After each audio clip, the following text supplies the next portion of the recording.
happy for you to sit in between us. I want attacking purposeful football all the time. And providing you had it up in that quarter, we had a real chance of winning it in that quarter. Now we've got our backs against the wall and we've got to fight.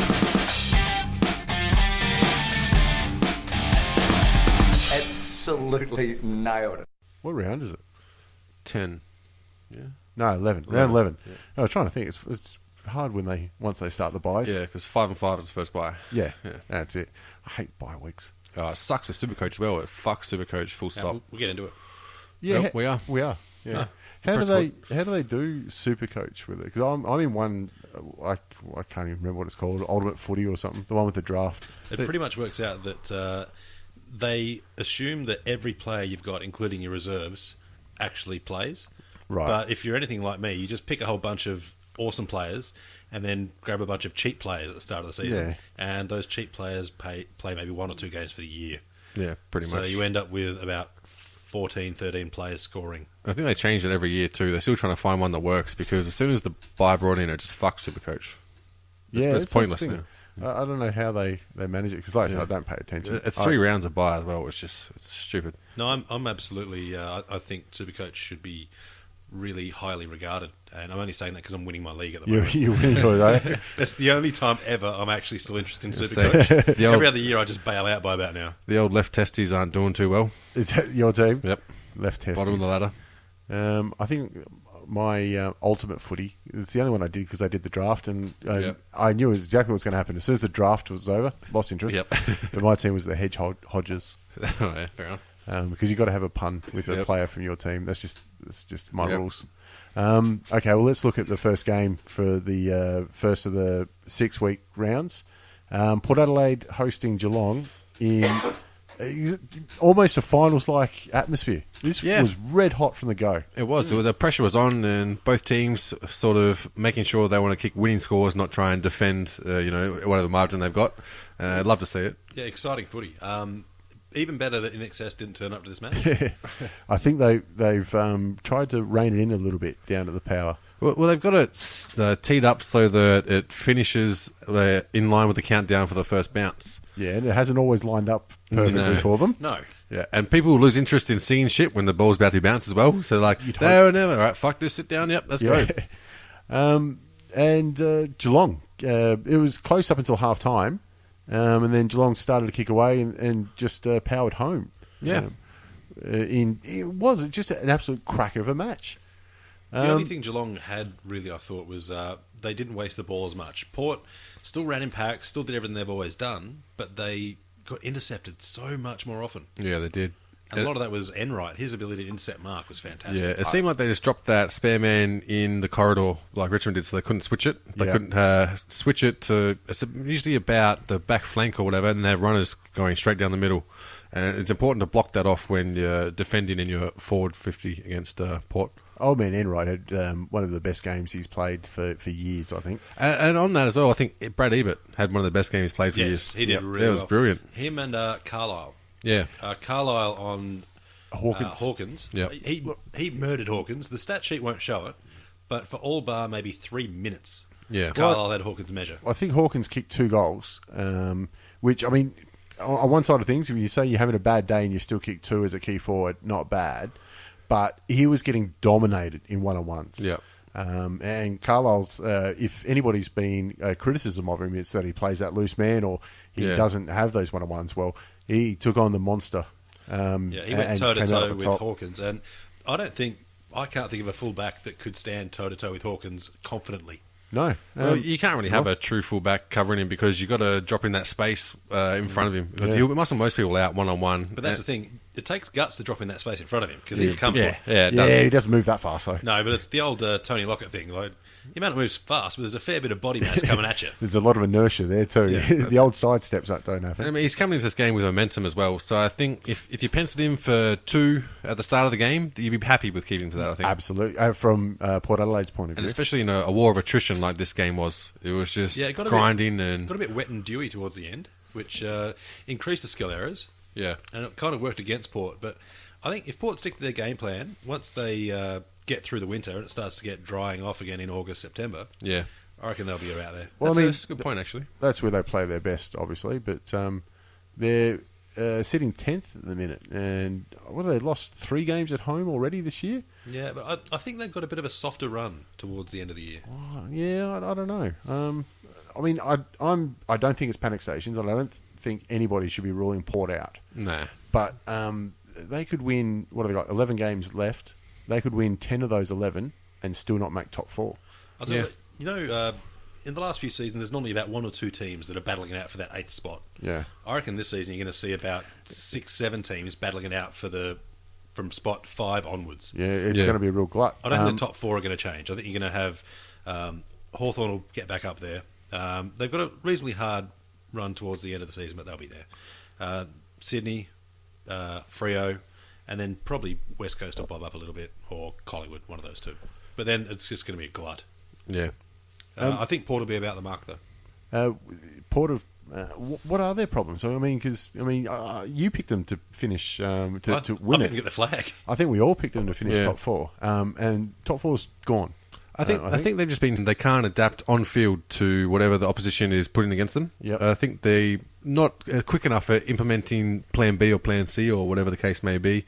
Like I remember when we heard coaches talk about it, and they say they structure games in usually blocks of phases or something. Where they'll intentionally change their strategy because they know that other teams will pick up on it. And especially when you see halftime any match, they're going through footage. They've got it's almost like a lecture theatre they're sitting in, and they go through footage. And I think Port just haven't been able to adapt on field to like immediate pressure.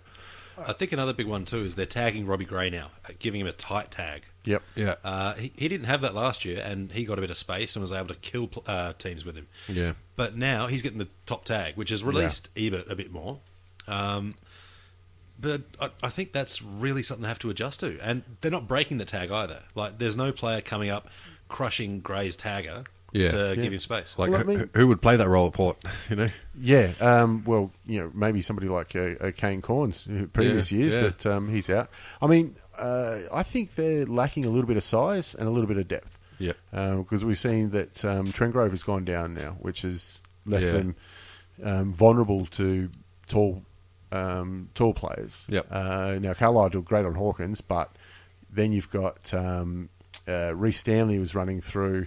Kirsten was running through the sub. I've forgotten who the sub was. It might have been Kirsten actually. Walker's there, and Blitzards. He had a blinder. He had a great game. Was Kirsten the sub? Yeah. He's probably top 5 ruckman going around at the moment. Oh, I wouldn't go that far. His ability to ruck solidly and then get the ball and do smart things with it. There aren't too many ruckmen that can do smart things by hand or foot. They've been trying to turn him into that a running 198 centimetre midfielder, and it didn't work the last couple of years. But it looks like Geelong have taken the long view of it. Well, they're trying to turn it into a Dean Cox, or I think even like a Richo. Yeah, he's a little bit taller.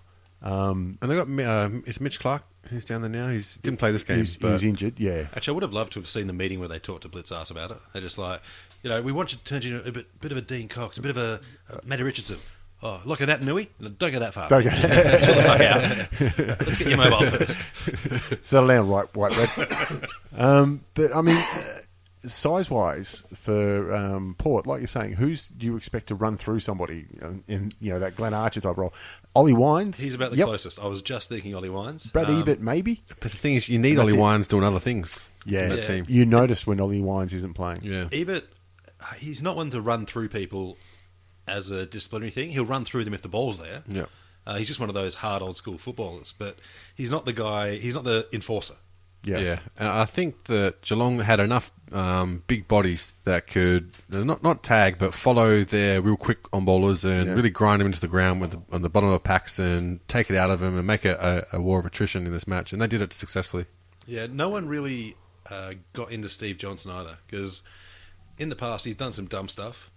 Especially when put under pressure. And he will do some dumb stuff in the future. Oh, yeah. But no one really took him to task. Joel Selwood, however, did plenty of dumb shit. Yeah. Well, he's bleeding out his nose for a change this time and not out his eyebrows. Out his eyebrows, yeah. See the smack on the back of the head. Yeah, what was that about? Yeah, that was just weird. Although I did see the end of the match, you see Joel Selwood bent over. As soon as the siren's gone, he's had his nose packed. And he pulls out all the gauze, and it's just like 3 feet of bloodied gauze. Actually, randomly, did you see UFC today on Eddie Alvarez at the end of the first round when he was fighting... with his eye? Or? Yeah, fighting Gilbert Melendez. Broke his nose, and end of the round, his eye was kind of a bit whatever. Fine, yeah. Blew his nose, and it just went pop, and just popped shut. He fought the rest of the fight with one eye and won. Yeah, I saw somebody on Twitter said eye for eye, the best fighter. He lost the first round with 2 eyes, won the next 2 with 1. Well, he's got to fight like a pirate from now on.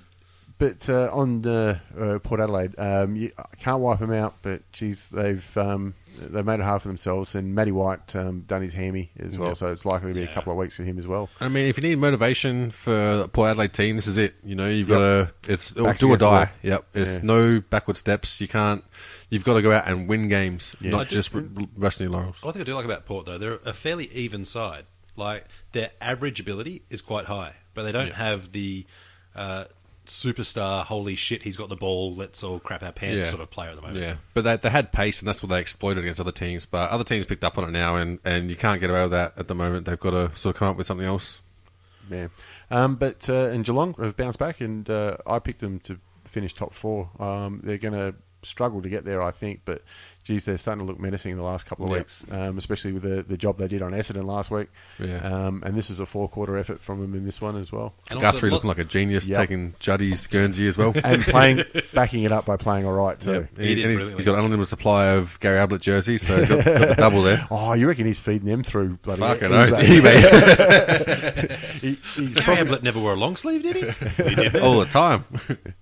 It was a great game, and it's good again to see Friday night footy that's worth watching. Thank you, Carlton. On to Saturday, and we had an absolute slog of a game in Gold Coast and Freo. Look, full marks to Gold Coast for making it close. I guess that's what you can say. Well, I don't think we tipped it being within 40 points. No. I said I thought Gold Coast would be lucky to score. Yeah, and while the scoreline was 6-17 for the Dockers, a lot of those were rush behinds. The Gold Coast defence was pretty tight. If you can restrict the Dockers 6 goals for a match, you're doing fucking brilliantly. Yeah, and more importantly, I mean, the margin never got out beyond 3 goals. And that's a fair old effort. And they had their chance to win in the last quarter. They did. They had a coach killer too right at the end. I can't remember what player it was running out of the goal square in defence. It just stopped and propped and went back the other way. Like you're running away from 4 players. He stopped, and then his mind must have just said, no, it's 4 players probably run to the bench or some shit. They've stopped for a drink. I'll go back this way. I said, I think I was watching it with Dad, and I said, maybe it is the instruction is we're going to play outside on the outer wing. That's where we're going for this last quarter. And he thought, well, team rules are I'm going to the outer wing. Maybe because everything else is your natural progression of that play was to go the other way. Surely you've got to have some sort of intelligence about it. Because the thing is, it seems like it's a risk to do a U-turn at that position. And as a young player, you'd think, I ain't taking no fucking risk, man. I'm running this way, kick towards the boundary, and then if I get total for that, fair enough. But I mean, coming out at the end, watching it, it never felt like Fremantle never felt comfortable, but at the same time, it never looked like Gold Coast were going to get up and take it. Oh, no, I was cheering them on, but I was only cheering them because they were the underdog. Yeah, of course. I didn't think that actually that's just the Australian way. Well, it was raining as well, wasn't it? So it got a bit slick. And I mean, that sort of maybe played into Gold Coast hands more than it would have Fremantle, because they could trap it down and play a lazy type of lay and pray more or less football. It certainly turned out that way, but if you said it was raining before the game, I would have went, well, that's Freo then. Yeah, I would have thought that as well.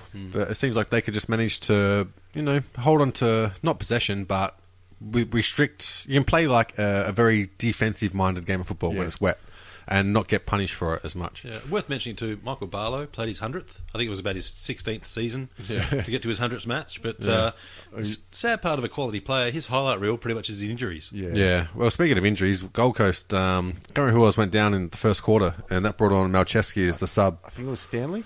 Yeah, it might have been Stanley. I can't remember off the top of my head, but it brought Malcheski on as the sub in the first quarter. And, I mean, I think Malcheski, if he's not starting, you don't put him as a sub. I think you probably put someone else in that role. Yeah, well, I mean, I think this is his first game back after he had an injury and then a game or two in the twos. Yeah.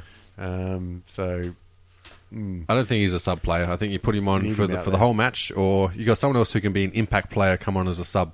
Yeah. And especially in the wet weather like that and a very grinding game, that sub probably comes in handy in the fourth quarter. Well, they probably just thought a bit of class as the game's ending out would have been good for him in defence, but in the end they had him a bit too soon. He's In gotta the play end, the Ablett's injured. Yeah. Oh, God, couldn't they do with him coming back? Yep. On the other positive, I thought, for Gold Coast was Adam Sard, Yeah. who actually Yeah. looked like a mature head down back. Yes, I mean, he did. he's only second or third year in the system. It's about that, yeah. So he's done all right. And the ruckman, Tom Nichols, Yeah. who was up against Sandilands, and Sandilands did have a record 70 hit-outs, which has never happened before. But Yep. I thought he did well in just making him contest all day and making him chase him Yeah. at times as well. But, I mean, at the end of the day, the other bloke has got a AFL record against you. Yeah. Do any of the Gold Coast players wear a long sleeve? I can't remember seeing them. Could have been a couple. I just asked because every couple of months, it seems, they're floating the idea of putting the surnames on the back of the Guernsey just to make it easy to watch. Yeah. Kolanachki, He's going to have a long sleeve Guernsey. just to get through. Kolanachki. Cade. Kolanachnish. Yeah, there's I think he's got a brother that plays as well. Yeah, for Geelong, yeah. I think so. Pretty sure. But He's going to have K on his left wrist and the J on his right wrist and all the letters in between. Well, he might be. He have the Lewis Roberts Thompson rule. He just had LRT, Yeah. That's right. which is pretty awesome. If they, but that'll never. What's his happen middle name? If it's Kevin, he's in trouble. Oh, I tell you what, especially they're playing the Swans. Nat Fyfe did what Nat Fyfe does. Which is whatever the fuck he wants. Generally. Lazy 31 touches and another 2 goals. Not a bad effort. I don't know if there's really much more you can say about Nat Fyfe this far. It's only the match review panel that might stop him from winning a Brownlow. Well, I know sometime that, later in the year. Sports Tab has had the picking everyone other than Nat Fyfe for the Excluding Nat Brownlow. Fyfe, yeah, just to make it interesting. Just drop him out. Yeah. Because realistically, I can't think of a player who's even going to put their hand up at the moment. I think Tom Waterhouse is paying someone to get Fyfe to punch him in the face, wipe him out for a couple. Yeah, stupid thing is, though, he's paid Ballantyne. Ballantyne's still going to do it. You don't give a fuck. But so, look, Freo win ugly. They're not playing that great at the minute. Obviously, they lost to Richmond last week. They would have wanted to come out and really put some percentage on Gold Coast, but it didn't happen. But look, the advantage for them is they still won, still top of the table. They've got some older players there that they can afford to rest in the second half of the year, whereas like Port and Hawthorn might not be able to do that. But end of the day, 4 points, and they're enjoying their bye this week. And just before we move on, I think Freo are probably in a phase of training where you're tapering off at this point of the season, and then you're looking at your top 4 more or less. Well, probably not tapering, probably in the hard stage before the taper or something. Taper off. Getting the aerobic It'd be something, I think it's something like that which will have an effect on their on-field performance, but it's looking at the future, looking at September, October. Oh, yeah. They're not trying to peak in July. On to West Coast versus Essendon in probably the skills might have been slightly better than the rain-affected Gold Coast Freo game. But When's Essendon's bye? I hope it's this week. Can't wait for that mid-season review. Oh. Yeah. Look, this is a pretty unwatchable game. There was nothing special going on at all. Yep. Essendon looked pretty ordinary. That's the only way to say it. Did, yeah. One thing I did see a lot of, Watson making basic skill errors. He hasn't had a good year at all. No, it's No, shocking. but he has a lot more ability than what he's showing at the moment. I don't know what's going on with him. I don't know whether he's changed diets. Coming down. Yeah. Who knows? The whole Asada Wada thing, like, you can't keep using that as an excuse. Yeah. At the end of the day, you're a professional. And I mean, unless you really were taking drugs, and now it's just not working. It's just, it was very disappointing to watch. Carlisle taking some great grabs and fucking up the kicks again. Yep. Yeah. And it seems like Carlisle's having plenty of impact, not impact, but plenty of possessions in the game and plenty of chances for goal, and he's still not happy playing footy, apparently. They just came out earlier in the week saying Carlisle's not happy with this footy, whatever, and they came out and said, we've explained to him that he's going to have opportunities to play forward. He wants to be the best forward in the world, apparently. And he's like, beautiful, yeah, I'm all on board. And then they put him in the ruck. Well, they dropped Bell Chambers this week. Yeah. Well, they were saying that Carlisle was sick of forward as well. That's what I heard. So understand that either. Yeah. I think maybe they're using Carlisle as a scapegoat, try and get some media coverage about him, throw him under the bus, take the pressure off the rest of the lads. Apparently he's mates with Wayne Carey a bit. So maybe Wayne Carey doesn't have mates. He has wingmen. Maybe that's it. I didn't know where you were going with it, and wingmen was probably the most PC way you could. If Wayne listens to this, I'm fucked. Look, Eagles are just doing what they need to do. They've been impressive out of the middle with Gaff and Priddis and Maston. Maston, I think, he had a great game. LeCras had a day out. Yeah. There were a few of those shots I think he probably should have passed off, but he put him through, so... There was a few that Josh Kennedy passed off that I think he shouldn't have. There were, definitely, Kennedy, absolutely. He passed off like 30 metres out. Yep. Who's he got money on for the Coleman? Not himself, apparently. That's what I'll be asking. And Nick Nat did what he does. Jack Darling came in for his first game of the year, and I think he kicked a goal with his first kick, or pretty close to his first kick. So that was a delight for the hometown. Look, there's not much else about this game. It was wasn't good to watch at all. I will say something though about Nat Nui. He does spectacular things, but I think they need a bit more of a contribution from him always. Yeah, at the moment. Like in 4 quarters, he has some brilliant 2-3 minute patches, but then he kind of goes missing for a while. Well, I don't know if he's got 4 quarters in him, to be honest. See, I think he moves so damn well that he can, and if he can't, rotate him off the bench. He's certainly not lazy. No, he works his ass off. He's not a lumbering ruckman, despite his size. But it's a very tough position, though. You've got to run around the field and you're banging bodies non-stop. Yeah. And he's not a banging bodies person. He's a free running, let his athleticism shine. He's not a shoulder-to-shoulder person. He's under packs. They tend to rest him in the forward line, and his athleticism in the forward line is what sticks him apart. And it's not a rest. No, he's jumping over mountains. He's taking screamers and all that sort of thing, which is fantastic. But I just feel like they need a bit more out of him. Yeah, fair enough. I mean, he was criticised in the first half of the season. I only say that because I think he's got more to give. Oh, yeah. We know what he can do. Yep. Yeah. But on to Saturday night with North hosting Sydney. And Sydney ended North season last year, of course, by embarrassing them in the prelim. Yep. It was a funny game, I got to say. I say North... went in with a good game plan and put plenty of time into Franklin. Yeah. Did you? Spraying water on him. Yeah, Hansen. And a fair old... Ferrito gave him a fair old punch in the back of the head too. I mean, it's good to go for the spoil, but if Franklin wasn't there, he would have missed that spoil by a good 2 or 3 metres and 2 or 3 seconds. The funny thing with the Hansen spraying Franklin, though... I think he gets a fine for that. Oh, probably. But you got Boomer Harvey, who's pretty much shaping up to Franklin. You see Franklin just like, come on, champ. He's speedballing his nuts. Franklin was just like, settle down, mate. It's like that, that cartoon with the bulldog and Spike. Hey, Spike! Hey, Spike! He's decided. Although Boomer had a pretty good game, actually.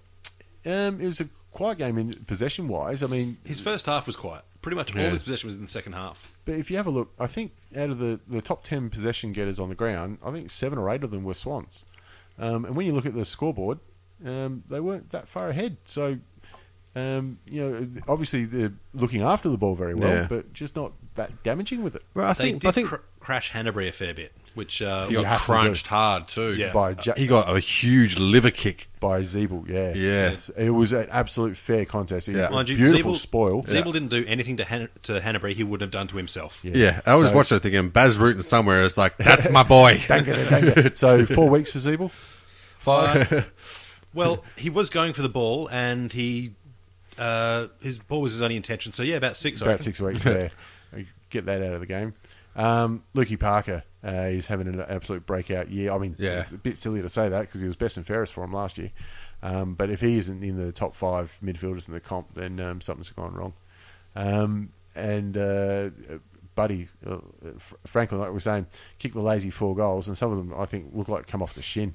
And the other thing is Zeeble playing for North, I thought brought a bit of the old shin bone spirit back onto the field. He's like that. He played tough. Just the way he did a lot of good. Actually, I think earlier in the week, Brayshaw was saying that he does see Zeeble as the captain at some stage, which kind of puts a bit of pressure on Swallow, because they always rate Swallow about his ability around the club and everything, But Zeebel's the bloke that just lifts the fucking team. Yeah. And the thing is, I'm a big fan of not having your best player as captain. I think you have your your best leader, captain. your best captain. The big one of that would be Sam Mitchell, captain Or of the Nick team to Maxwell. a flag, and then they go, we're going with Hodgie. And I think you have to say, pretty good choice. Yeah, but I mean, you're pretty lucky if you've got a Luke Hodge and a Sam Mitchell. Absolutely, Mitchell in your team. And really, whichever one you name captain doesn't affect them that much. Yeah. They're both Yeah. they're coaches. They're not captains. They're coaches. And I think Nick Maxwell was probably a really good example in that Collingwood squad. Won a flag with him. Not the best player on the field, but the best general there. He got a lot of flack as being not in the top 10 players at Collingwood during his games and guarding grass and that kind of stuff. But an awesome captain. I'm 100% agreeing with you there. Yeah, and if you ask anyone who was in that team, they'll say the same thing. Yeah, and I think he was relatable by the Collingwood supporters because they've been guarding grass for ages too. Look, did North miss a chance here? 10 goals, 15. Isn't that pretty? Yeah. I'd say they did because there are a lot of those goals were gettable. The only bloke who I think was good in front of the sticks was Higgins, and he's been had a few good weeks. He's done all right, yeah. He's done what he needs to do, what he's been employed to do, what they got him across for. It's his first year across, isn't it? Yeah. He's been great. He's bobbing up for a couple of goals each week. Yeah. Plus, he managed to find some free space and do really good work with it. Maybe I think he might have kept goal on the run, just out from running in through 50 by himself. I mean, this is one that North wouldn't have penciled in. It would have been a stretch target. Yeah. But next week against GWS will be where their season lies. Oh, poor old GWS. Especially with Del Santo coming back. If he comes back, and they might have him as a sub, just get a quarter into him or something. 10 goals, 15. That's what kills you. 15 goals, 10. Obviously, the game's in the bag. Yep. But I think the only positive for North out of that was that Brad Scott wasn't there. Yep. Well, I did see a picture of his lounge room, and it wasn't looking fucking pretty. Look, the Swans, though, just carrying on as they do. And the thing is, if you look at the stats there, clearances 43 to 27 in favour of North. And you still kick 10, 15. A lot of that's blind kicking from the centre circle, and they're kicking high. And they don't have a centre half forward that can take those marks. Yeah. They've got weight at centre half forward. If he brings the ball to ground, that's a win. Well, that was the other thing I was going to say with Boomer Harvey. A lot of time, he doesn't have a whole lot of discrepancy between his total kicks and handballs. He's very around the packs, give 1-2s and then kick or whatever like that. But in this game, he had way more kicks than handballs. 16 kicks, 6 handballs. I think that shows that a bit more pressure was on him when he actually got the ball. Yeah, it makes a lot of sense. Look, Swans have set themselves up.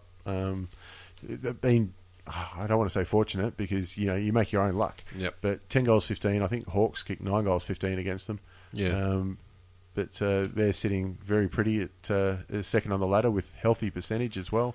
Yep. And again, they can afford to rest some players going into the back half of the year. Probably need a lot to. of that's because they're a solid team of performers. Their average talent is above average for every other side. Yeah, I agree. They're elite midfield. They've obviously got some elite forwards. And look, Adam Goods is bobbing up for 2 or 3 goals week in, week out. Yeah, and just he seems to have that one integral pass that creates a free-flowing forward motion into the 50. Well, you'd hope that after 370 games or whatever he's played, you'd be fairly well versed in what's going on. This is true. And he's a very smart footballer, obviously. How many games has he played? It's over 350. Yeah. I don't know the exact number, but something like that. On to today, and Collingwood getting the job done against GWS. GWS just ran out of the timber at the end of it, ran out of soldiers. That's the only time I've ever seen the Ambos come onto the field. When Patfull? when he went down with broken rib or whatever they were looking at calling it, he couldn't get off the bench, so they couldn't wheel him down into the rooms to get him looked at. They had to send the people up because he was in such pain. They stuck a morphine whistle in his mouth and he was good to go. Oh, God. Put me on, coach. Well, their bench is just... They had no bench. They had no bench. About halfway through the fourth quarter. And, injuries is one thing, but the players that were injured too really hurt. They had Phil Davis went down. Yeah. Patfull, Mumford. Mumford's been the big one. Killing it this year. Yeah. That's going to hurt him. He's in all-Australian form. Davis went down in the first something with the ankle, yeah? Was that him who went down with the ankle? Ankle it was. And they got subbed out, and then Patfull got done as well, and you can't sub, you just got one less person on the bench. Yeah. And then you had Canelio. Mumford, and Canelio as well, who's been killing it. Bunteen as well. He had I think it was a shoulder or wrist. Yeah, he did too, actually, in a marking contest, yeah? Yeah, I think that's the one that killed Patfull. Yeah. And so look, that's the even worse thing. You get an injury, but it's an injury from friendly fire. yeah. But, I mean, he's doing the right thing. He's going back with a Oh, fight. absolutely. They showed courage. There's a lot to like about GWS, and watching them play is fantastic. The first 3 quarters, brilliant game to watch. Just very fast, very exciting. Yeah. Dylan Shields had it on a string. You know, I think there was 10 minutes in the second quarter where he had 14 touches or something like that. I'm pretty sure he walks on with his own ball. Just like that. sticks under the Guernsey or something. You were talking about the bet before about Brownlow -5. I've been saying it all year. Dylan Shields, the one I'd be putting my money on. Yeah. He'll get a lot of 1 votes. He'll get a lot of 3 votes. Yeah. Don't worry about that. He's been killing it. Callum Ward Signed up for another 2 years, I think. So. signed, which is fantastic for GWS. Yeah. I know, from my point of view, I was looking at him. I'm like, geez, you look good. And the thing is, if he signs, I think you find a lot of follow-on signs go. Yeah. Because True. you have that, all right, we're in this and we're sticking with it, let's do it. Heath Shaw played a blinder. Yeah. He was on Jamie Elliott, who can be really dangerous. Elliot didn't do much. No. He had fuck all contribution. He had flashes of brilliance, which, I mean, that's just being a good player. Yeah. You're going to get those chances. But a lot of those happened too when Heath Shaw had to leave him to go It was usually spoiling somebody else. Yep. You can keep him to 12 touches and 2 marks. You've done your job. Well, He the had thing a is, with great Heath day. Shaw as being a key backman, he has to go for the spoil. But Jamie is a small forward. It's okay for him to sit front and centre or try and shark over the back. Yeah. And look, when you're looking at the Collingwood and how they went on the day, 5 goals for Travis Cloak looks good, but he kicked 4 in the last quarter when all the timber was gone. There was no backline. To me, their best player was far and away Nathan Brown. He was playing on Jeremy Cameron, and Jeremy Cameron had 4 kicks for the day. Kicked 2 goals, 1, but he was absolutely monstering him. Cameron couldn't get away from him. He had an absolute blinder. Especially, we know how athletic Cameron can be, and when the ball hits the ground and he gets over the back and away he goes. Yeah. Brown was just beating him in the one-on-ones. It's probably the best game of his career, I reckon. Yep, I probably agree. Thanks for agreeing. Look, it wasn't all bad for the GWS, but it will be from here on in because they're key injuries that's going to hurt them. I'll tell you what, they would have rather have lost by 10 goals, but had all players keep the available. injuries, yeah. This would have been a real coming out party for them if they got the win here. That would have been cementing them in the top 4, beating Collingwood at the MCG. Would have been a massive scalp for them, but not to be. And it seems like they've just managed to keep pulling freak gun young kids out of their list. Oh. And how long can they keep it going for with these injuries? Like, is there going to be another person that steps up? You're like, oh my god, they got more. This could be like Gold Coast last year once Ablett went down. Yeah. The only difference is Giants have had 4 or 5 go down. Yeah. Well, it's a bit of a death by 1,000 cuts. Yeah. Like, one player goes down, another. But like you said, they seem to be able to pull young guns out of their arse. Yeah. So we might see another bloke step up and just kill it. And they're still resilient as, when you're young, you just play through shit and bounce back from, near-death injuries. You're just pretty much invincible. The thing is, though, this is their turning point season. Next year, if they have a full list, players are all signed up and they're all healthy, signed up. That's the thing. fuck me, they're going to be tough. And getting some support behind them too. Just quietly out in the West. I hope so. Because they're playing pretty football. Getting decent It's worth crowds. watching. And I've heard, though, that they're giving out a lot of free tickets. So yeah, they're well, still- I mean, they've got at this point to get interest in there, so Yeah. you don't mind that. And the thing is, you can give out free tickets, but they still got to rock up. Yep, Yeah. yeah, true. And on to the final, one of the most exciting finishes of the year, and Melbourne and the Saints just getting it done. Yep, as they do, As week in, week out. Getting up by It's 2 told points. you, Saints are the little engine that could. I tell you what, where are they? 14th on the ladder. They're giving their fans something to watch week in, week out, though. Yeah. Regardless if they win or not. It's been an impressive season for them. It was a fair job for Melbourne to come back, though. Nathan Jones, once again, the general, he's one of the best captains going around. Yep. You could ask him to run through a brick wall, and he'd do it twice just to prove he could. Just to prove he could. He had a blinder, but what about Bernie Vince? He did the job on Dangerfield earlier on in the year as a tagger. Yep. And today he's rocked up and had 38 touches. Yep. Kicking out for fullback did pretty well too. Made smart decisions. But you got to ask yourself, if Nathan Jones has had a blinder, Bernie Vince has had a blinder, where's the rest of your boys? Jesse Hogan's had a Had a blinder. He's decent kicked decent 4, decent kicked crack. 5. Kick 5 plus strong marks and important marks when they needed them. Didn't convert with the last shot at goal he had, but leading out strong, present an option, and you can tell the team's got confidence in him as a first-year player. I think if you looked at the average possessions for players on St Kilda and players on Melbourne, you would see, if you take out the top 5, Yep. St Kilda have got a lot more. Yeah. Yeah. Definitely a more balanced. It was a very top-heavy effort from Melbourne there. Now, the question's going to be asked again. Jack Watts, what do you do with him? Trade him. He had an okay game, but it's still... Unfortunately, I think he's going to be the Tambling of his time. The question's going to follow him. Even if he leaves Melbourne this year, the question's going to follow him to the next club if he gets another club. No, I think Melbourne has to trade him just because they get value for him, because other teams will be speculating on a player of his potential.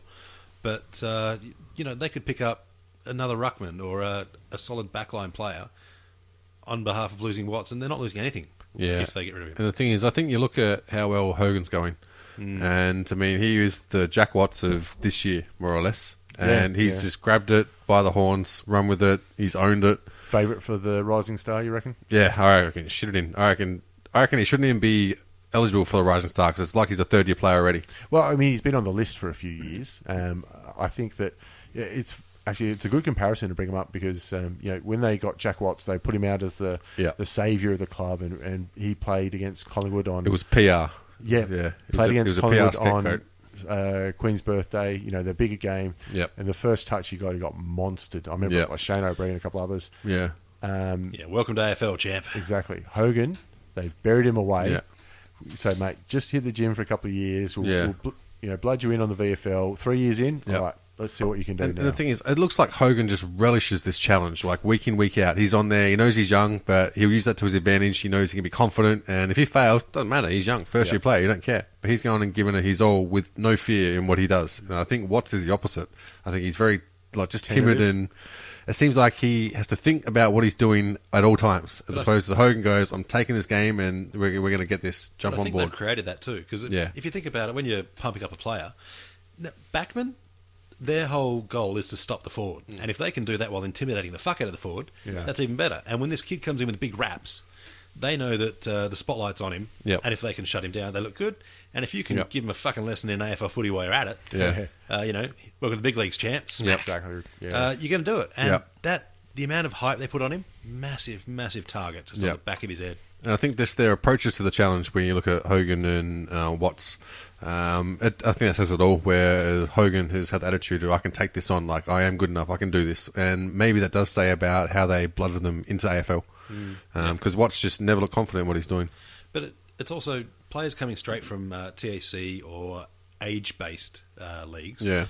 It's a whole different game when you're going against fully grown men. Yeah, exactly. And if blokes have never played in the VFL or an open age competition, they've never learned to expect the body to to get fucked up and then have to keep on going. Yeah, and I don't think Watts has had enough experience in that level. Well, no. He's 6 years, when he came in. I mean, he's 6 years in the system though, so if you haven't learnt by now, you're not going to learn. Yeah, you're not.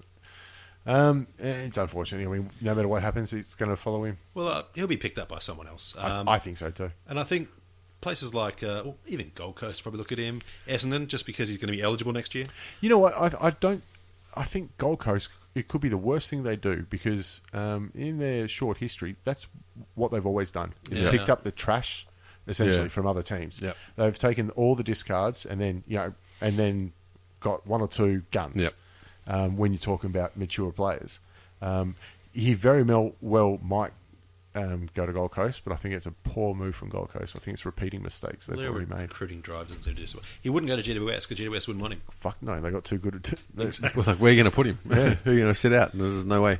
You never know. You might end up playing alongside Fev. Yeah, down at Warrigal. I reckon Fev would charge more though. I think so. I think with Fev, you probably get it back over the bar. To be honest, I think Fev probably deserves more too. Yeah, absolutely. But look, that's a fantastic win for the Saints, and I think they've already overachieved what I thought they were going to do this year. Well, I honestly didn't see them winning more than one or two. They're along the path they have to go on. Yeah, they're doing it well. This is a great rebuild. I think it might become the blueprint of rebuilds going on. Yeah, I mean, they're not going to play finals, but they're giving people a reason to turn up every week. Okay, so let's have a look at bye week number 2, otherwise known as round 12. We got Thursday night at Adelaide Oval, Adelaide versus Hawthorn. That's a cracker. I reckon this will be a really good one. Just because Adelaide's midfield matches up quite nicely with Hawthorn's midfield. They play a reasonably similar style of game. The only difference to me is the X-Factor players. Like your Cyril Rioli, there's really no Adelaide player that matches him. I mean, Eddie Betts. Yeah. No, No, Betts to match on him. Oh, Yeah. play on him, yeah. But True. you're right. The exact thing is Eddie Betts is the same. Like, who plays on him? What do you do? Force him to the boundary line? Great. Yep. He loves it. doesn't give a fuck. And I think you're right, though. They do match up really well. It's But going to... who are you going to match up on either of those guys? Like Eddie Betts, you need someone that's got pace, that's got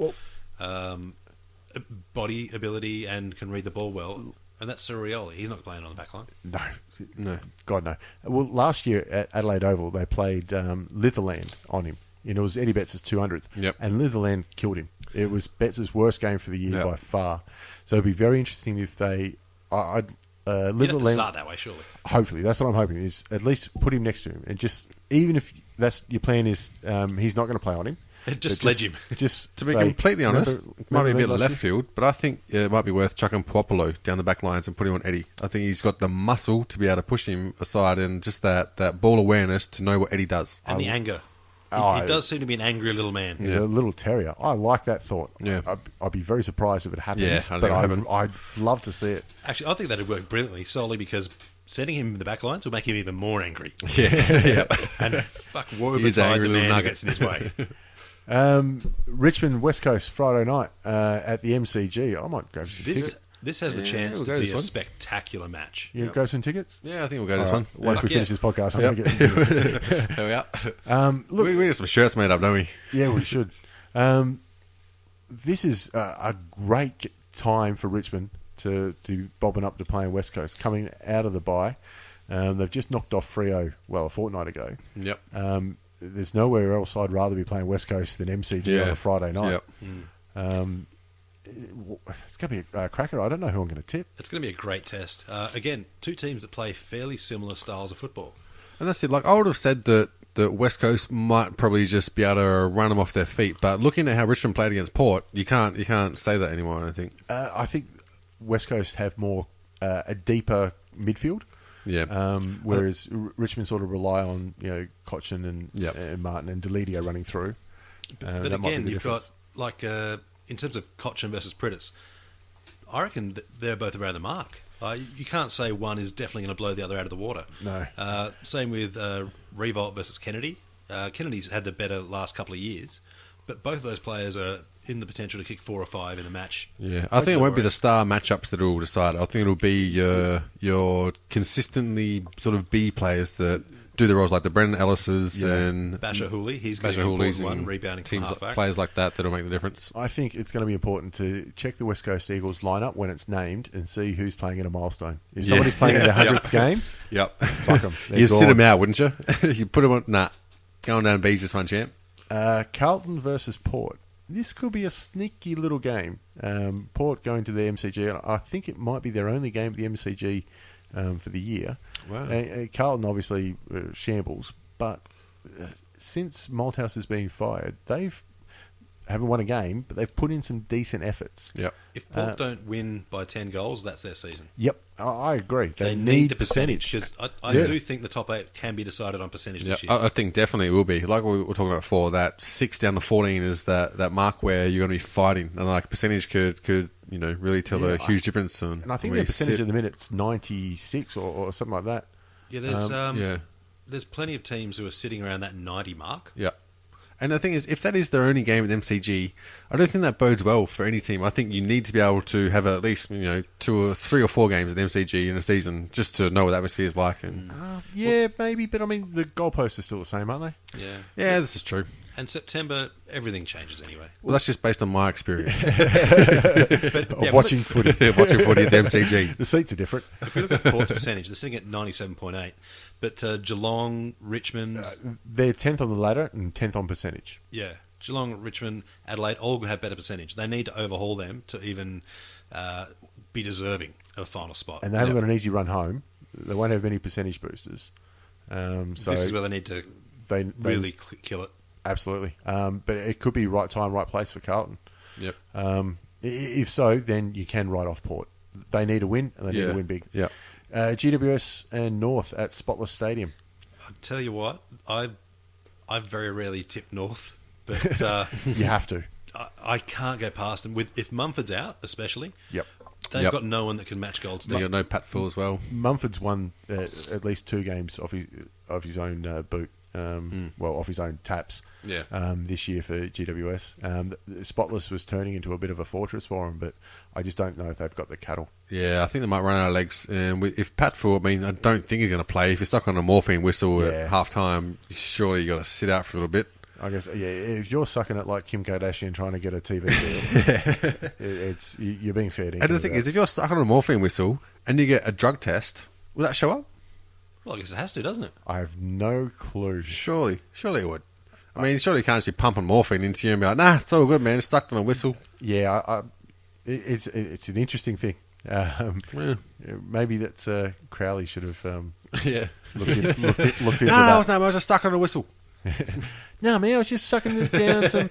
Oh, this is getting worse. I was just stuck in a glass pipe. Ah, fuck. I meant the whistle. The whistle. So I think, North all around there. Yep. Bulldogs and the Lions at Etihad. These two teams both coming out of the bye? Yep. I know Western Bulldogs definitely are. Yeah, of course they are. Yeah, both coming out of the bye. So both fresh. Yep. Bulldogs need to put this one away. Yep. That's just it. For their development. Same with Port. They don't just need to win it; they need to win it in a dominant fashion. Yep. The difference is I don't think anybody expects Bulldogs to play finals, but they've shown something this year. And at this stage of their development, they need to keep doing that. Yeah. Well, no one expects to play finals now. At the start of the season, you would have made that their pass mark. Yeah, perhaps. Where are they sitting now? Oh, I've got the ladder up here, don't I? Bulldogs 11th. There you are. So 11th versus 16th at home. Sitting at 50%. 5-5. You'd hope to bank that one in. And Geelong versus Melbourne down at Skilled Stadium. Yeah. A few years ago, this is the last game of was it Neil when they got done by 140 million points. I'm scared that could happen again. Yeah, Melbourne have shown something the last few weeks, but they've shown it against fairly polite opposition. Yeah. They were ordinary against Collingwood. Yeah, I think Geelong are going to be very unsociable. They're going to belt bodies, and Melbourne are going to be hurt. To be honest, I think Melbourne are a poor man's Port Adelaide. So I think if Geelong could do that to Port Adelaide, then I think they'll just crush Melbourne. I think they're going to be too big. And one of the things with Geelong is they've been ruthless on their set shots lately. Yep. So if they get a lot of inside 50s, especially Tommy Hawkins has had a bad week this week, he's going to want to put a show on in front of his home crowd. Do you reckon he could kick 10? Do you reckon Steve Johnson's going to float back just so he can trash talk Jack Watts? I think Steve Johnson floats wherever the fuck he wants, just so he can trash talk wherever the fuck he wants. I believe so, yeah. But he's going to be struggling if you try and draw a head-high punch from Watts. I reckon if Watts did snot him, Paul Roos would be like, yeah, thank fuck for that. Mate, you've shown something. Yeah. Yep. Okay, if you got snotted back, you'd be like, you dumb cunt. What are you thinking? Okay. Well, that'll be round 12, mate. Put those... my tipping's back on board, so put those tips in the bank. They're all good. Bet on it. Yeah. Cheers. Bye. Bye.